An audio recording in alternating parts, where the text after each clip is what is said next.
Well, folks, welcome to one more edition of Politics and Right. I'm Egberto Willis, your host. Where are my people? Where are my YouTube people? Where are my YouTube people? Where are my Facebook people? We are kind of late today. Anyway, welcome to Politics and Right, my brothers and my sisters. We are going to have a great show for you today. I am distressed. I just got through processing the last video at 2:59. It was still running at 3:01, converting it to MP4 so that we can display it, but we got it. Welcome aboard, Eric Hayes. Welcome aboard, Bruce Pollard. Bruce, not am I loving the pictures that you've added to our website with the articles that you placed there. I adore it. I love it. You know, first of all, beggars can't be choosers. You know, brother Bruce has been helping me with the website to put stories on from other authors that want to be on the website. We have a sort of a exchange of articles to get this progressive message going. And he's been helping quite a bit. Thank you so kindly.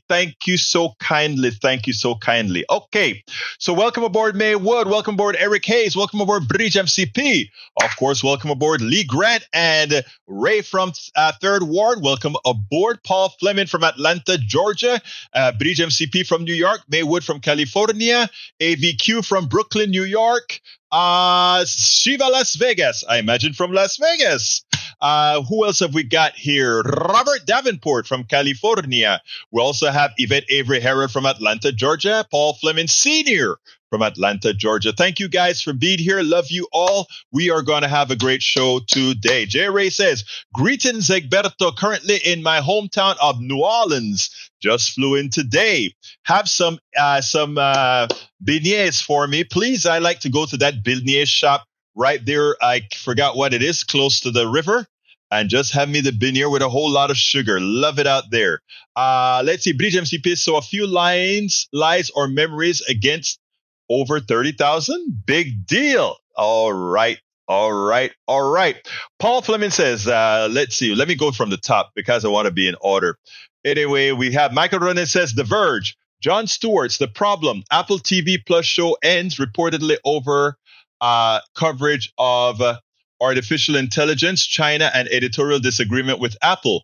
I want to see the last episode of The Problem about AI and China more than ever before. Wow. I want to see that too. I didn't hear about the Jon Stewart leaving Apple. I would love Jon Stewart. Do you know what's so funny? Why is Jon Stewart having to use the Apple platform to distribute his stuff?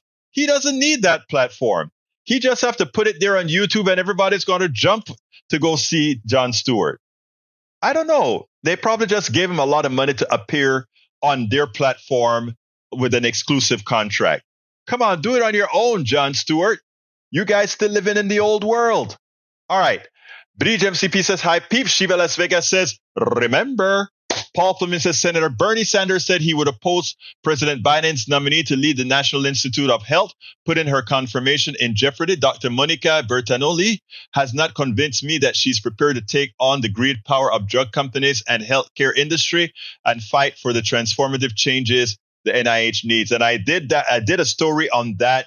I was supposed to do it at KPFT. It's in my newsletter about the patents that are being rushed for people who are manipulating the system so that the private companies can make a lot of money on drugs that are developed with the government money.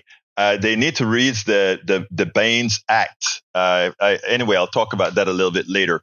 Anyhow, let's see. Bruce, yes, I love the pictures. Bruce, good afternoon, Maywood. AVQ says, hey, kid, did you see this? 203, this from me, 2247. Current state of sea ice. I saw it. Okay. What else have we got here? Eric Hayes has a long message in there about consolidation is not having an Exxon buying Pioneer and now Chevron taking Hess, all in the name of survival. Who cares? Survival? These guys have been ripping you off all these years and you're concerned about their survival, so they have to eat up one oil company after another. Come on, man. Come on, let's start getting some pride in what we can stand for. Alistair Waters says, welcome to the posse. Melanie Keelan from Barcelona, Spain. Alistair is from Montgomery County in Conroe. Welcome. Robert Davenport is here as well. Let's see what else. J. Ray says, I made sure I placed my vote for SJL and I had to research and make a cheat sheet so my vote is counted. Glad I could get it out. That way and focus on increasing turnout for my supported candidate. Sheila Jackson Lee is SJL, for those who don't know. I have a piece on Whitmire that I did this morning. I'll play that. I think I'm going to do that first, but I got to pull it up because none of that's pulled up so far. Paul Fleming says, of the 9 Republican candidates running for speaker, all voted against reauthorizing the Violence Against Women Act. 8 voted against capping insulin costs. 7 voted against certifying the 2020 election. When I say the GOP is a party of extremism, that is what I mean. Absolutamente so. Michael says, I'm away today. Catch you tomorrow. Among Us has a new map. Playing a marathon session. Well, we're going to miss you, Michael Rudnin. You know you're an integral part of the show. Bridge MCP says, so now we have 4 down, more will drop. Makes the judge's schedule easier to move trial up. Dropping like dominoes, of course, because the president is not going to pay their lawyer fees, so it's easier to settle. And if you're settling for a felony and misdemeanors and no jail time, hey, who shouldn't run and take that, right? All right, we've got Melanie Keelan says Robert Devin. Oh, she's saluting folks. Paul Fleming says Gene Ellis was my pick to be the next, and now word she's pleading. As a former deputy district attorney in Colorado, Ellis should know that Powell's plea signals trouble for her. Ellis had to be concerned that Powell will testify against her and that others may beat her to Fannie Willis, Jack Smith, if she doesn't get on the move soon. You nailed it. Egberto, you shouldn't care about any big company consolidation. They consolidate price too. Well, I tell you what, the reason I don't care if the oil companies consolidate is after their consolidation, I am for the nationalization of the energy industry. So let them consolidate. It makes nationalization quite easier. It doesn't belong in the private sector. It doesn't belong there. I can give a complete essay on that. All right.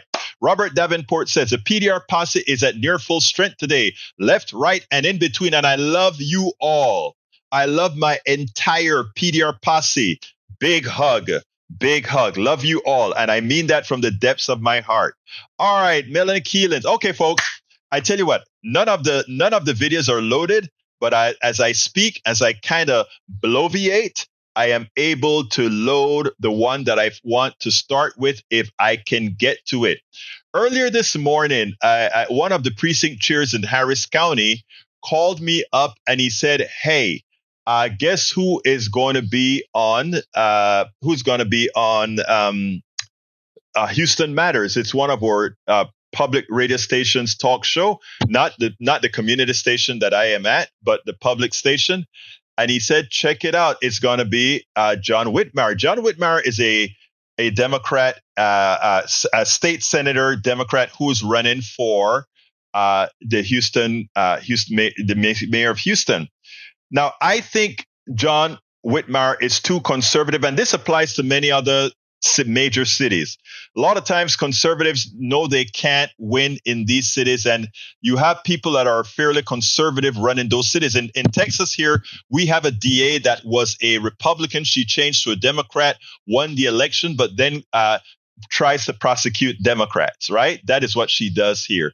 So we have a group of over 60 precinct chairs in the Harris County area that decided it's time to admonish this woman for what she has done to Lina Hidalgo and others. There is a black guy that the Republican district attorney tried to put behind bars again for voting. And after that case fell apart, she took it to the grand jury, a Democratic black guy attempting to vote. But anyway, what I want to start with today, and we're going to get into Gaza and Israel at the end of the show. But I want to start with, I want to go ahead and start with what I just told you, that issue that I had with Whitmire's interview. We couldn't talk to him directly, But you know what? I sent an email, and the one email they chose to ask John Whitmire, luckily, was my email. I got his answer, and I have my response. I want you guys to listen to this, and then we'll take it on the other side. While this is specific to Houston, it applies throughout the country. So check this out, and then we'll take it on the other side.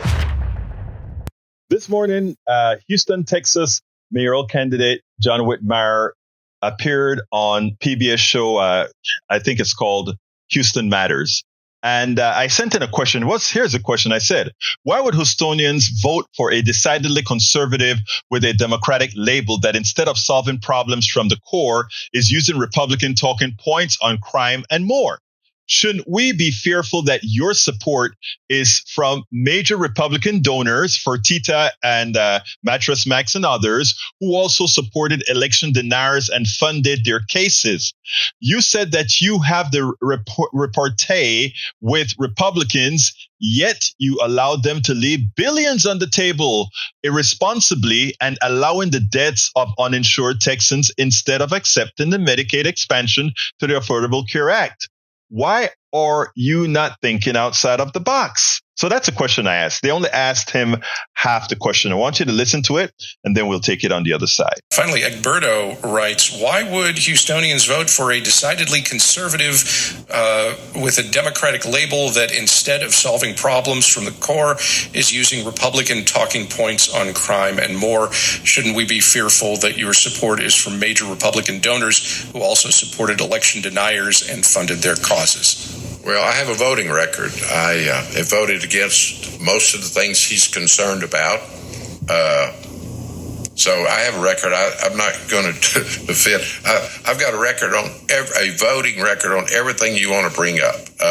The financial support is the same financial support the current mayor received, and some of my opponents have had receptions at their homes and hotels. Some of the business have looked to see who is a can-do public servant, and that's the reason they're behind me. I've got AFL-CIO support, got huge minority community support, so I think the person just needs to look at my record. I have put together a strong coalition to run for mayor. I'm very proud. We're in every community. We have a very young, dynamic team that is really going to make a difference going forward. That's the only reason I'm running, is to make a difference. That's why you support me, because I'm not worried about the political agenda at all. And this garbage pickup is not a Democrat or Republican issue. Let's just get it done. Public safety. I've been chair of criminal justice for 30 years because I don't politicize it. I just want to lock up the people that we're afraid of, and not those that we're mad at. And you'll be surprised. From day one, the improvement on public safety, a reentry program, and assisting those that want to turn their lives around. The sex workers on Bissonnette, that's not a criminal justice issue. That's a social issue. You need to help the workers get away from their abusers, their human traffickers, and lock up those that are using the sex workers. So there's an example where you lock up people you're afraid of, not that you're mad at. I've been robbed at gunpoint. I know what it's like to beg for my life. Those people need to be held accountable. Now, before we even get into him not answering the specific question that I really wanted him to answer, in other words, well, we'll get into that after. But there's something that really irked me with the response. Let's lock up those we fear, not those we don't like or those that are bad. That's what he said. Let's lock up those that we fear. You know what's interesting? There are a lot of cops and there are a lot of folks who look at someone like me and they say, I fear you, and that's why I'm either going to shoot you, or that's why I'm going to do something to you, or that's why. Lock up those we fear. No, you lock up those who do something wrong, not those that you fear. That's an important concept that I think many should learn. And that really, I don't know about you, but when I heard that, it was kind of shocking. Lock up those you fear. Well, there are a lot of times you have unwarranted fears. There are a lot of times that there's something out there that you're fearful for just because you don't know, just because of how you were reared. But then secondly, if you have donors that are supporting you in lockstep and barrel, like let's say a Fertitta here in Houston, who is a billionaire that owns much in Houston, or a Mattress Max, who all these folks are from a particular ilk, who also some supported the denier, the election denier crowd. If they're supporting you, shouldn't that be a concern from a decidedly democratic city? From a decidedly progressive city?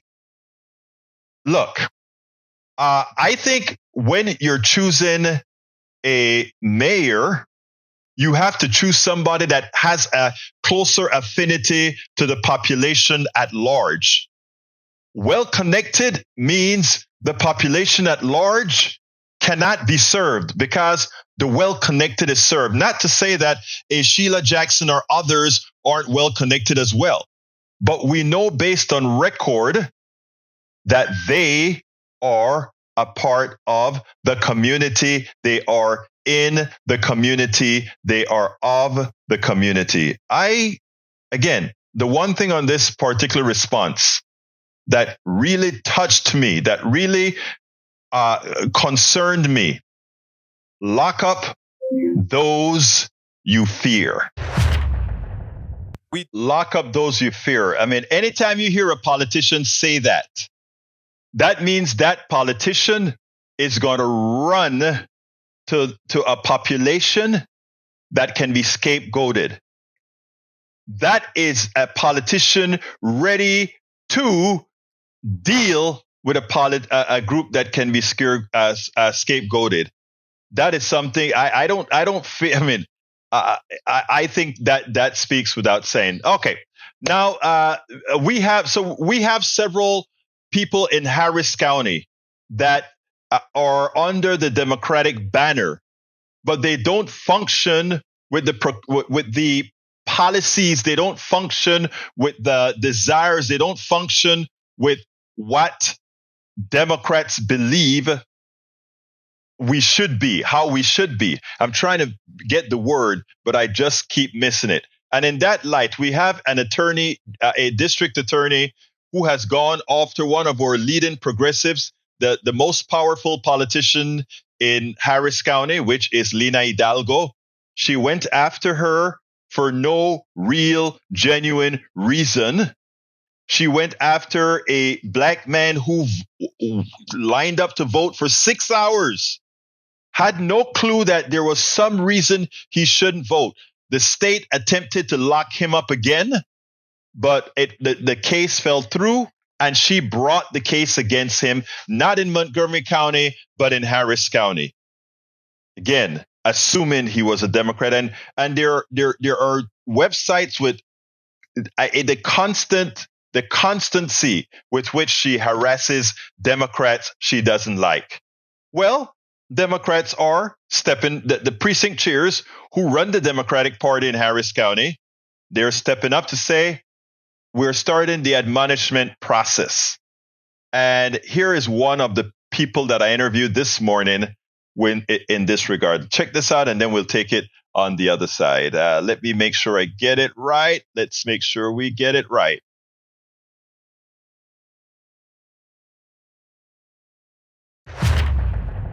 Welcome to another edition of Politics and Right. I'm Egberto Willies, your host. Today, we're honored to have Precinct Chair of 991, Precinct 991 Precinct Chair Cameron Campbell is part of a large contingent of precinct chairs in the Democratic Party in Harris County that are set to sanction our district attorney. With us today is Cameron Campbell, known as Coach Cam. Cam, how are you doing this afternoon? Fantastic. I'm out knocking doors trying to get folks out for these municipal races. Well, I mean, that is what we're all about, making sure that the entire body politic is out there and that people are coming out to vote. So thank you for what you're doing. Now, why did you form part of that signature group, that large contingent of precinct chairs that want to do something about the district attorney, Kim Ogg, that we have right now? Yeah, so for me, I guess a bit about my background. So local guy, played football at the University of Houston, kind of go Cougars, very proud Cougar.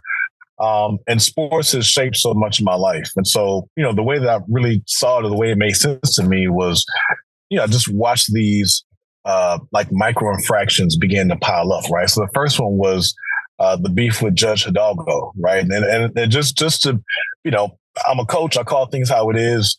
I played on plenty of teams with guys I didn't like. I played on a lot of teams with guys that I didn't care for, right? So the idea of, having internal conflict being communicated externally, I just was not a fan of. And the definition of team is being on the same page and moving in the same direction. And, you have difficult conversations in the locker room. You don't have them in the media. And so my first, that was kind of first thing. I was like, this Kim Ogg is not a very good teammate. And then you fast forward.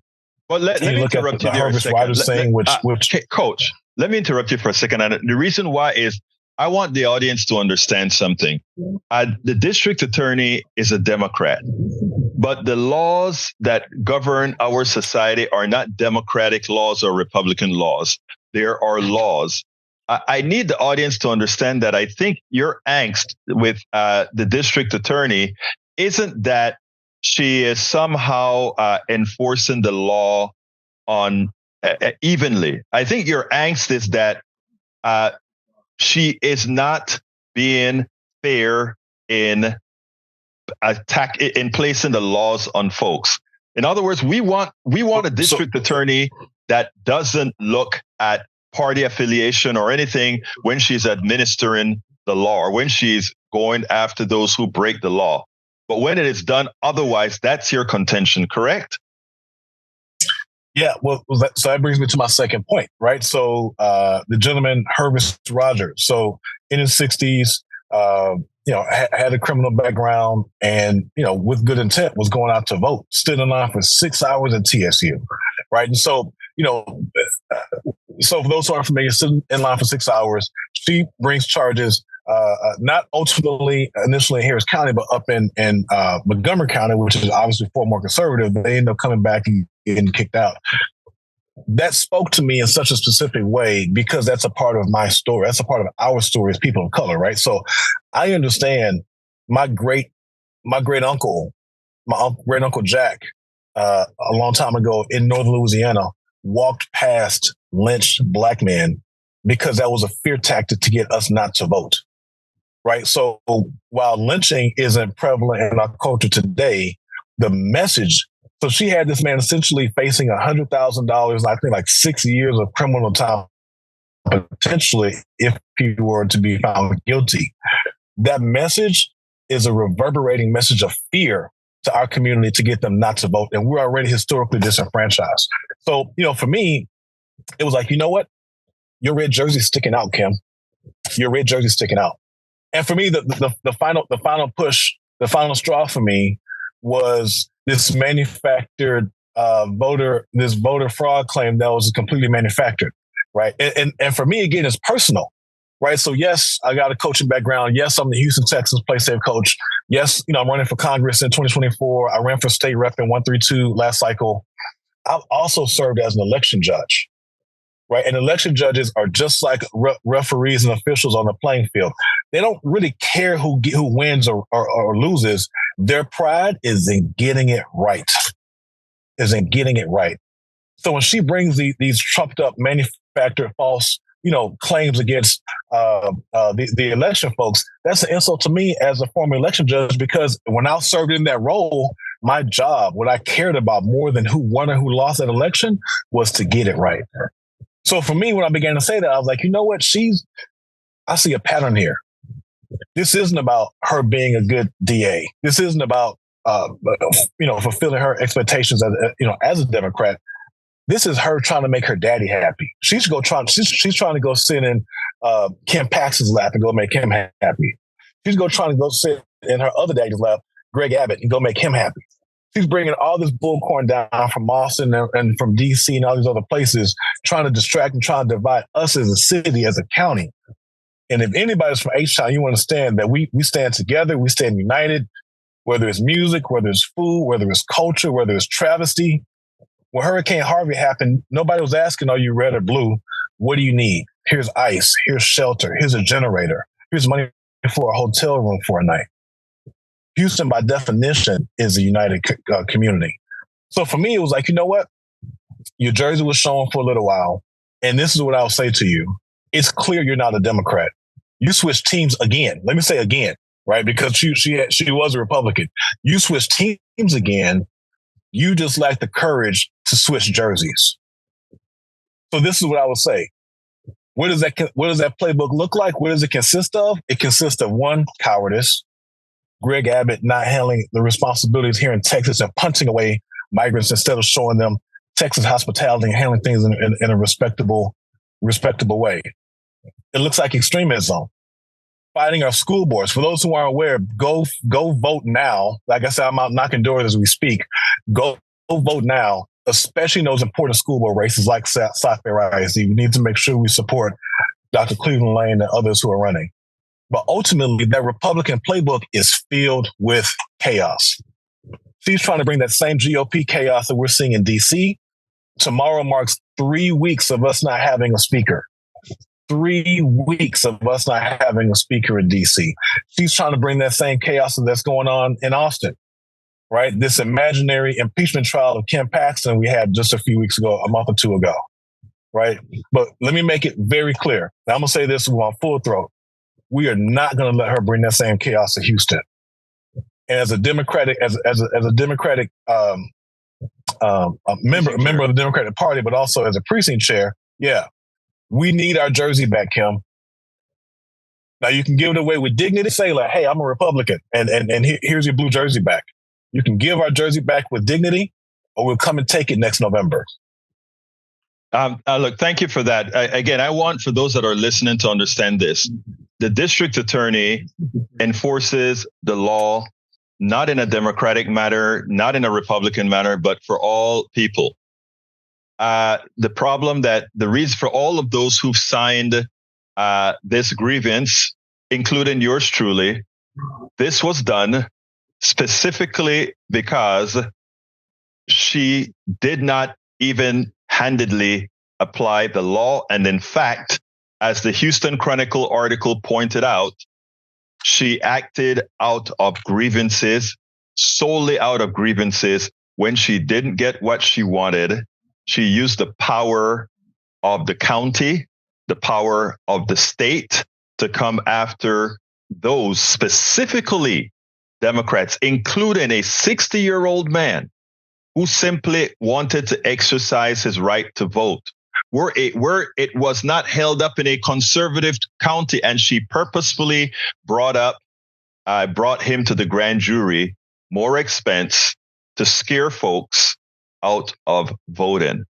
So that's the reason why many precinct chairs have signed the grievance to bring her to either censure or some party method out of that. Anything you want to say to close, Coach Cam? Oh, I mean, I think I've said everything I have to say concerning her. The last thing I would say to the listeners is take action. Take action. Go vote, exercise your vote, and engage. Houston is beautifully diverse. Mayor Turner proudly brags that we have more languages spoken here than in New York City, which means that as we bring people into office, they need to serve every single one of us. And we're a unique batch of folks. That's what makes Houston so fantastic. So take action, go vote, engage in the process, and hold these folks accountable. Harris County Precinct Chair 991, Cameron Campbell, also known, a.k.a. Coach Cam. Thank you so kindly for having been on Politics Done Right.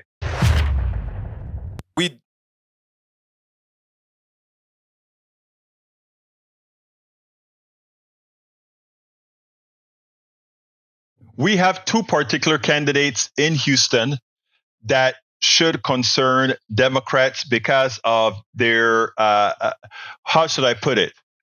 Their democratic affinity may not be all that democratic in my humble opinion and in the humble opinion of many. Their democratic bona fides just may not be there. Okay, so we're done with these two local issues, I believe. Yes, we are. Now, let me tell you where I am at with the Israeli Hamas Palestinian issue. And I cleared this with some of my friends because I am sick. I am sick that the leadership in America, I am sick that our leaders from President Biden, Vice President, can you believe I just, the Vice President name just slipped my mind. Harris, Vice President Harris, and all down the chain, Blinken, Secretary of State. I am flummoxed that these guys can't call out what's happening in Gaza as being a crime, as being an international crime, as being genocide, what's occurring right now in Gaza. That you have water not flowing to hospital, that you have fuel not going to power the generators in these hospitals where they're operating without anesthesia to fix the people. The bombs are blowing up as Israel indiscriminately bombs Gaza. This is evil.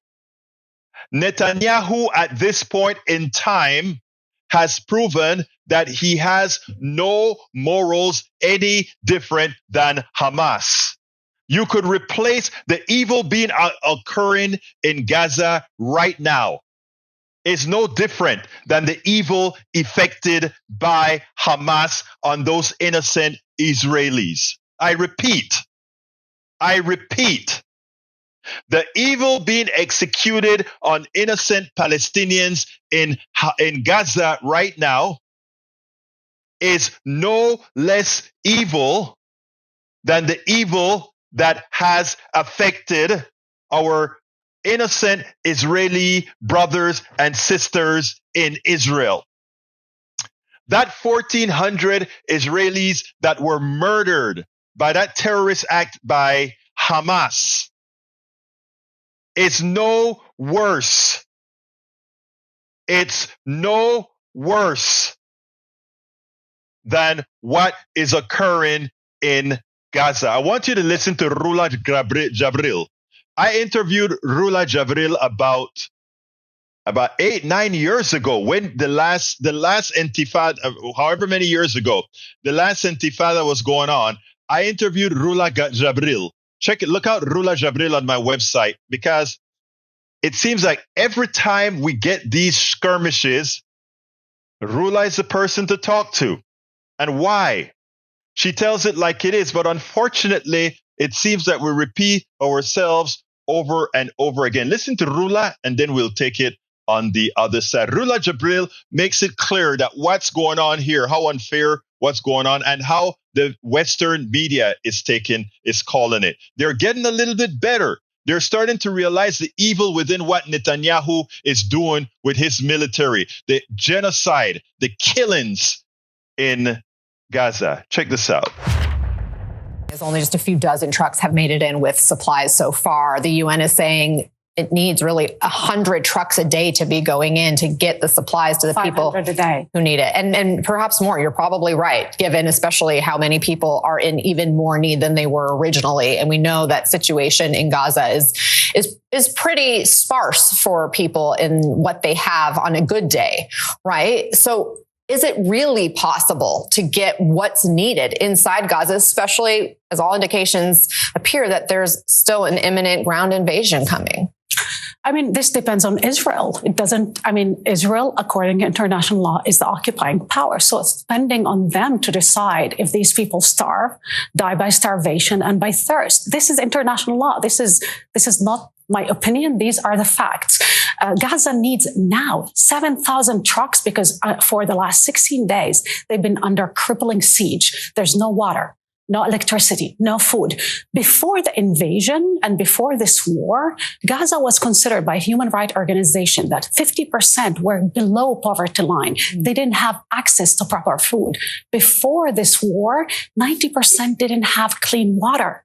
Now, we know that children, and according to Human Rights Organization, children are drinking water that is unfit for human consumption. I mean, but also the indifference. King Abdullah yesterday and Arab leaders are telling the world, look, not only we're dehumanized, we're watching war crimes being committed, and the international community are basically shrugging their shoulders and saying, never mind. And this actually is being used today by China and Russia to say, you see, international law is obsolete, doesn't matter, it's optional. And this is very dangerous for America's standing in the world, not even for Israelis, for America's own standing in the world.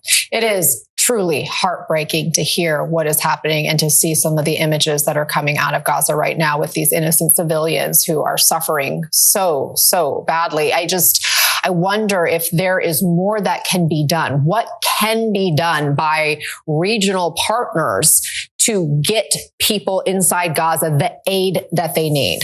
The regional partners have no power. The only power that is capable or willing or unwilling to do it is the United States and Israel. But Egypt and Jordan are both saying they don't want refugees, and you have that that's not Egypt accurate. border crossing. Again, they have millions of Palestinians that live already there.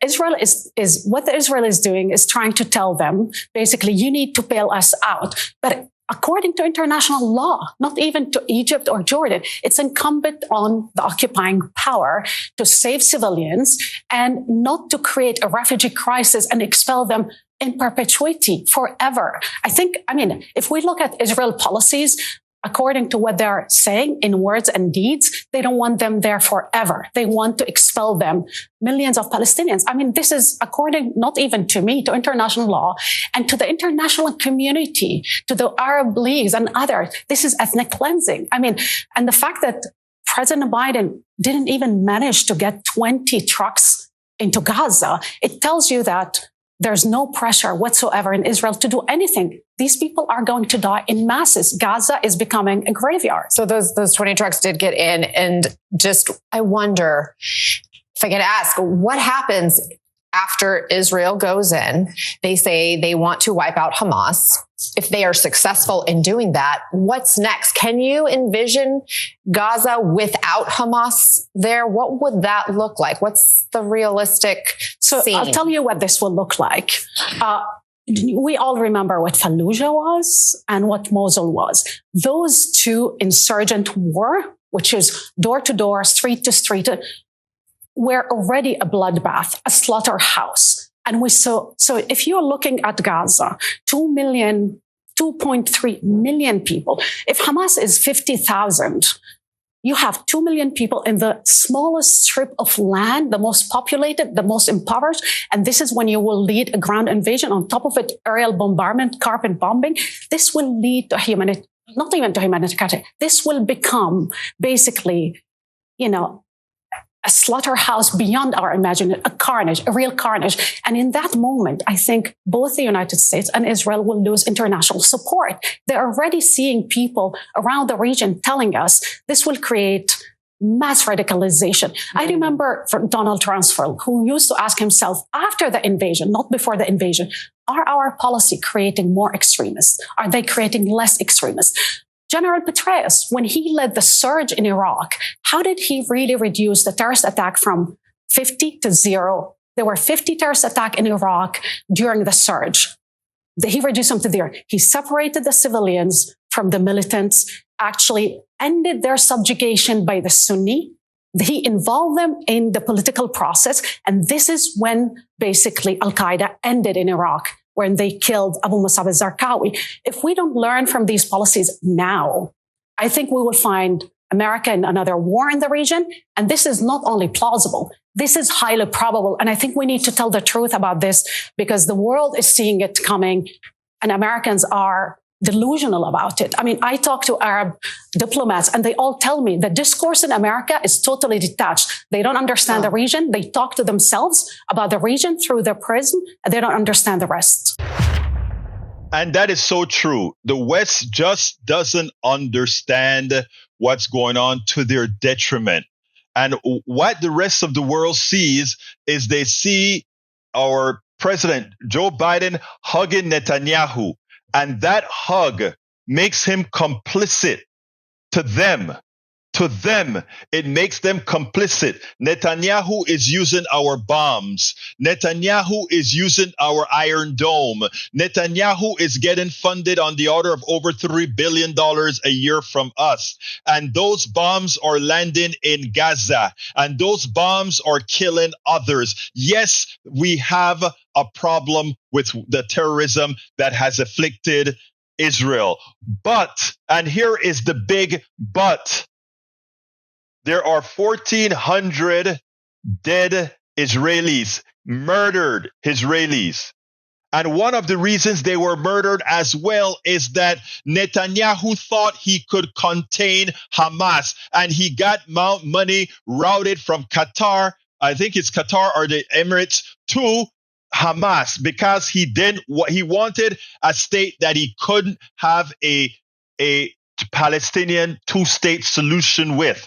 So as long as Hamas kept power, there was no two-state solution. And he thought he could just hold them and contain it, and it bit him. And it bit him on the order of 1,400 plus dead Israelis. And by the way, Rula Jabril is an Israeli. Okay? Israeli-Italian dual citizenship. Now, again, this was done by Netanyahu. Netanyahu caused the murder of many of his folks. Thank you so kindly, Bridge MCP, for the contribution. I would pay more to get rid of DL. Sick of the reasons. So now he is watching YouTube as well. So many are sick of him. Stop reading his crap. Anyone else want to pay to shut him up? I'm not reading the crap that he puts out today, okay? But remember, we're family. I hear you, Bridge. I hear you. I hear you, and I hear you. To Robert Davenport, thank you so kindly for your support as well, Robert Davenport. Super chat from both Bridge MCP and Robert Davenport, who says, Daniel Edo has crossed the line into blatant racism. He's not worthy of the attention the PDR posse offer him in the name of inclusivity of perspective. Permanently ban him.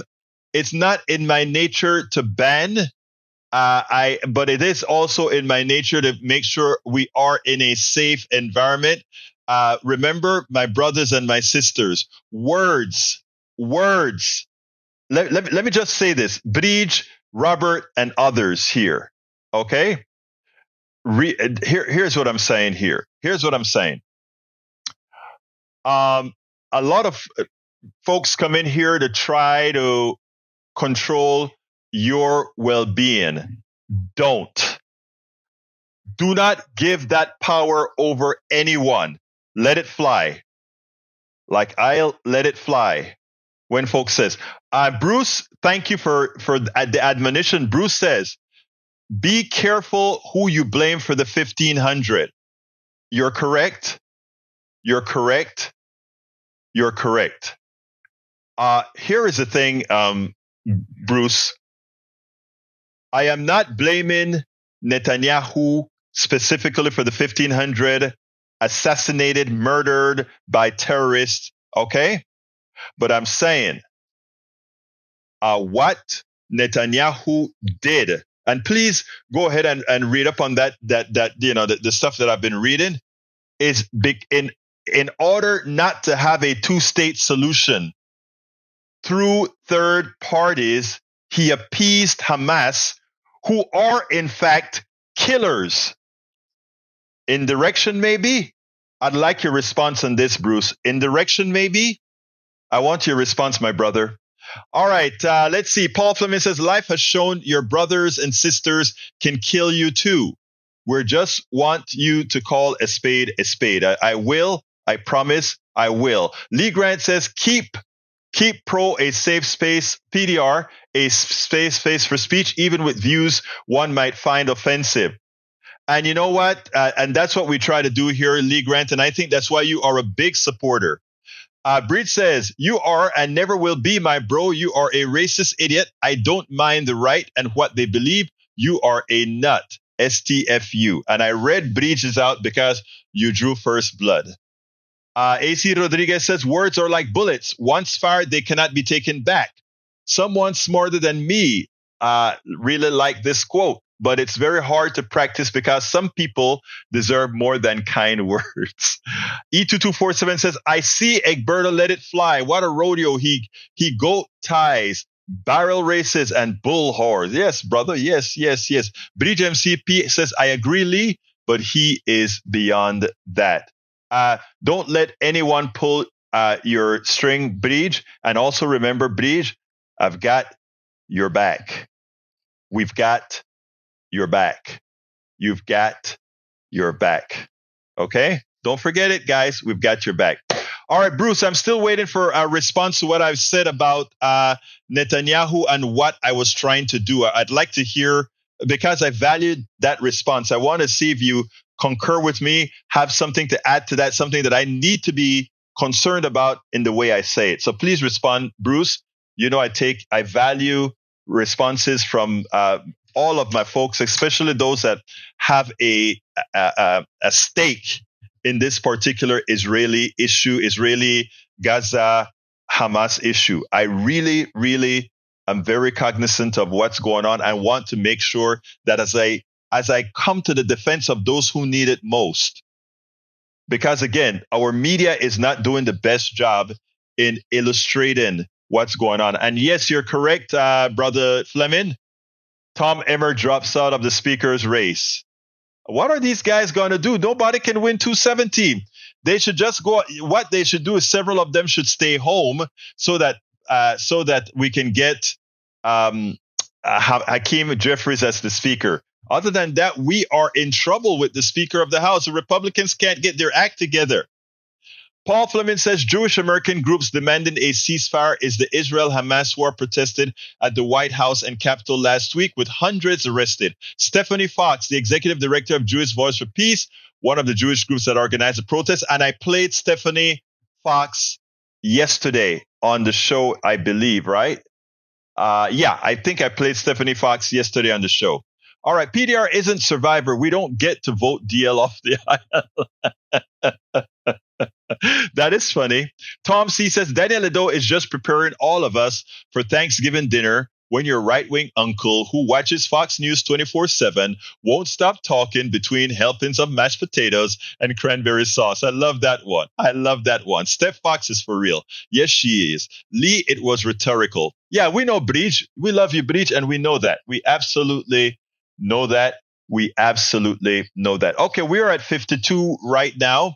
I don't have any more video. Actually, I have one more video I need to show.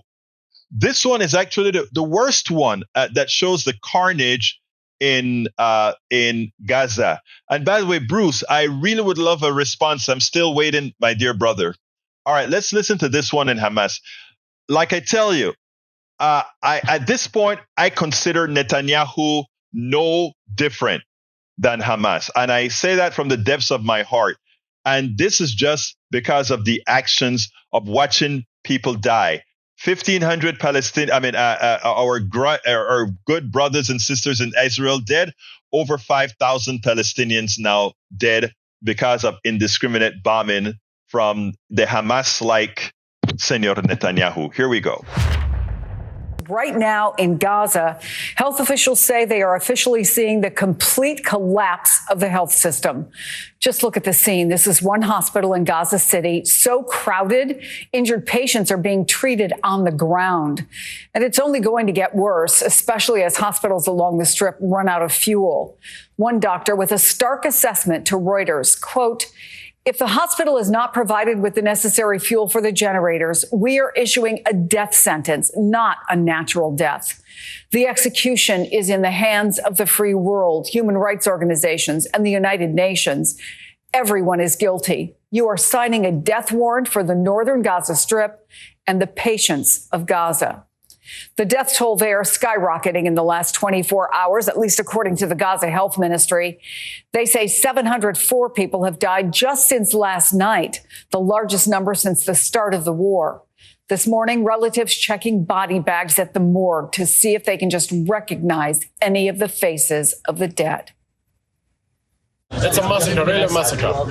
I really don't know what to say. I'm speechless, completely speechless. I have lost all my family, my entire family, and the relatives that we hosted. We have lost them. Yes, it is a massacre that's going on right now in Gaza. You know, the terrorist event in Israel, wrong, bad, evil, murder, lasted 2 days, maybe 3 days.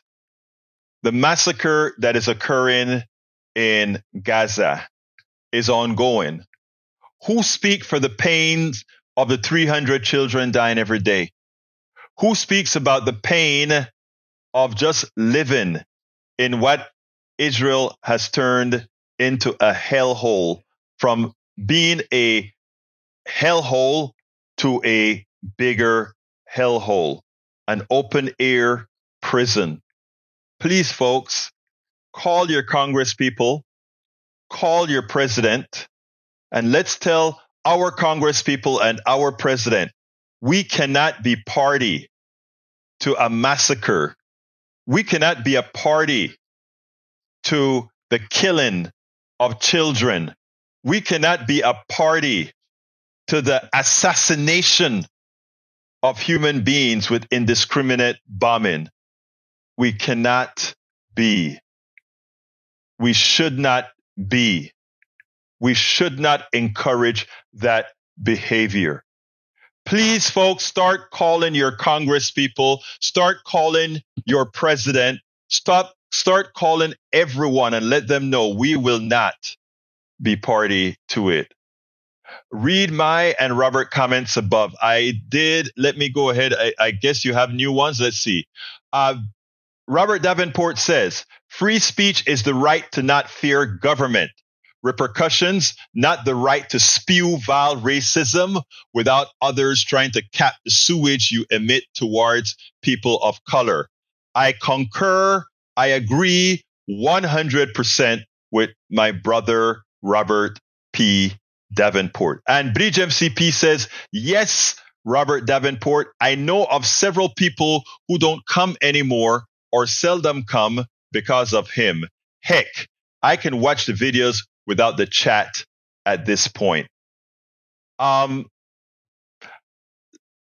Folks, you can actually disable the offender on your Facebook and on your YouTube. Please do.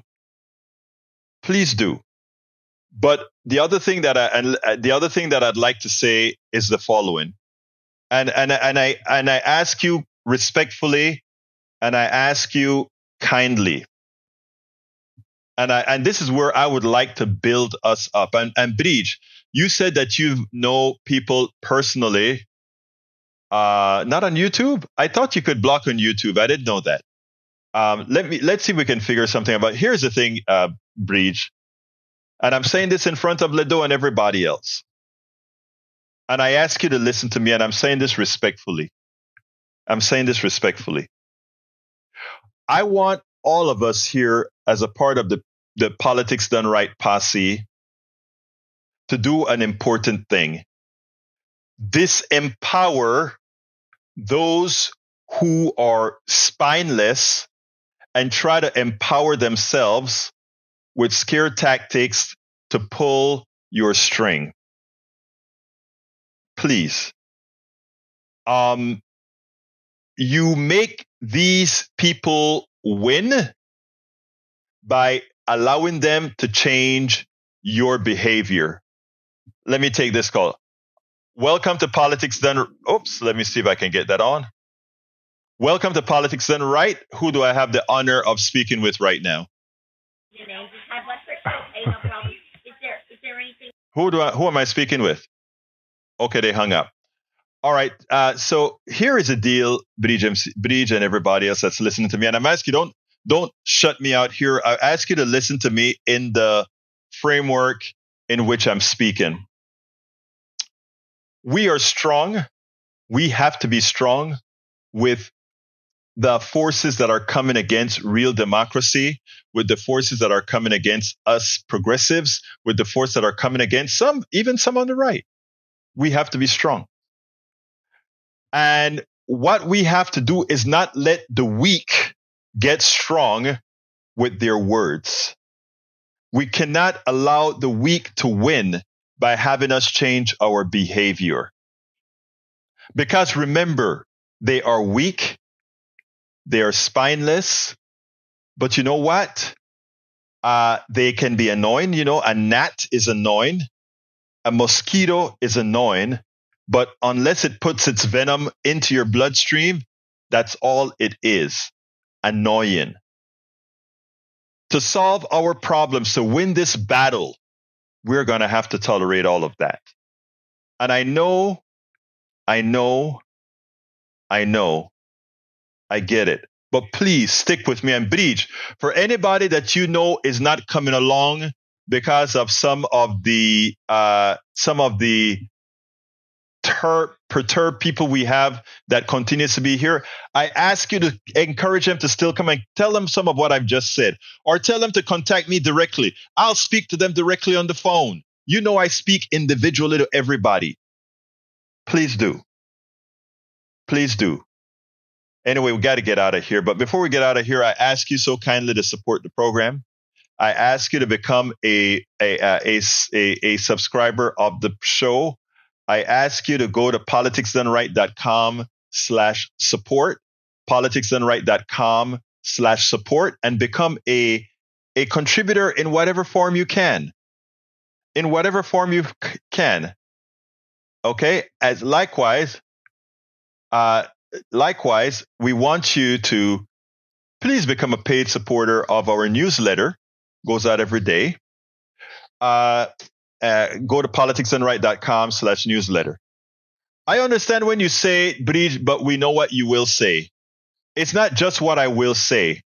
It's how I can support. It's how I can help you use the power you already have, and how I can show that I've got your back. Sometimes just holding, sometimes just talking, sometimes just seeing works. I get it. I really get it. Anyway, I got to get out of here. Folks, please support us at politicsdoneright.com/support. And please subscribe to our newsletter as a paid subscriber at politicsdoneright.com/newsletter. And Bridge and Robert Davenport, I want to thank you guys for your support. I honestly want to thank you all for your support. That's a constant. I couldn't do it without all of you. My name is Egberto Willies. This is Politics Done Right. And you guys know how I end this baby. I am what? Out.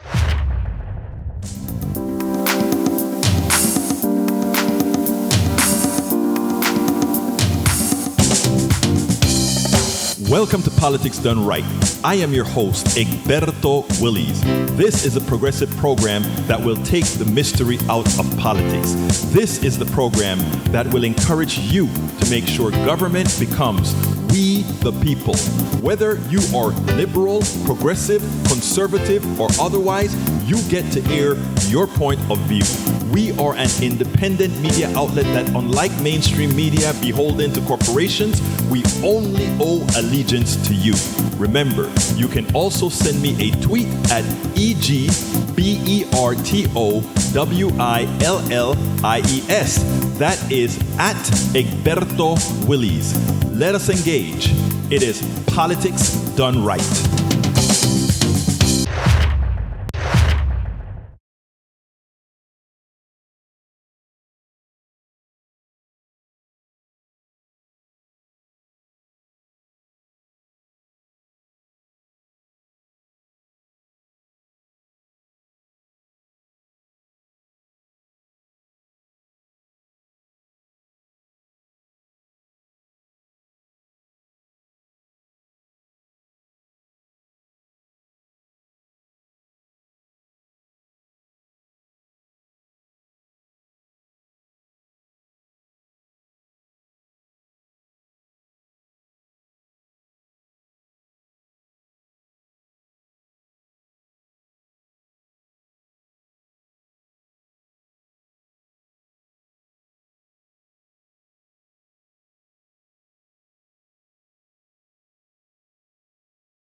We spend a lot of time deconstructing the news, trying to parse it into a form that everybody can understand. We try to find those little nitpicks where it flies above the fray, etc.